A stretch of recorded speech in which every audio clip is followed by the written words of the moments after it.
बिलोली तालुक्यात कृषी कर्मचाऱ्यांचे काळ्या फिती लावून आंदोलन. महाराष्ट्र कृषी विभागातील प्रस्तावित आकृती बंदाच्या मुद्द्यावरून राज्यातील विविध कृषी अधिकारी व कर्मचारी संघटना आक्रमक झाल्या असून या आंदोलनात बिलोली तालुक्यातील कृषी विभागातील अधिकारी व कर्मचाऱ्यांनी काळ्या फिती लावून सहभाग नोंदवला आहे. कृषी विभागातील प्रस्तावित आकृती बंदामुळे तांत्रिक अधिकारी व कर्मचाऱ्यांच्या हितावर परिणाम होण्याची शक्यता असल्याचा दावा विविध कर्मचारी संघटनांकडून करण्यात येत आहे.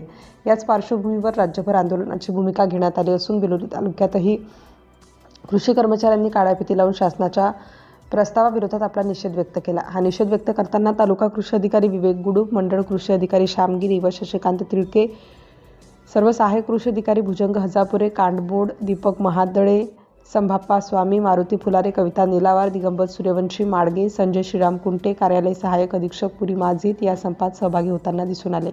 शेतकऱ्यांवर परिणाम काय होणार? दरम्यान कृषी विभागातील कर्मचाऱ्यांच्या आंदोलनाचा थेट परिणाम शेतकऱ्यांच्या कामावर होण्याची शक्यता निर्माण झाली आहे.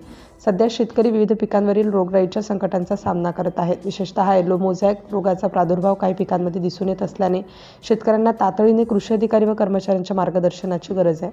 मात्र कृषी कर्मचारी आंदोलनात सहभागी झाल्याने रोगग्रस्त पिकांची पाहणी, उपाययोजनांबाबत मार्गदर्शन तसेच शेतकऱ्यांच्या विविध कृषीविषयक समस्यांचे निराकरण यावर परिणाम होण्याची शक्यता आहे.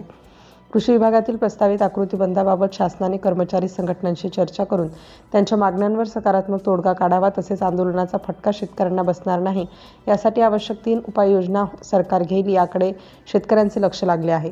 सिटी इंडिया न्यूजसाठी प्रतिनिधी जयप्रकाश गुणशेटवाड, बिलोली.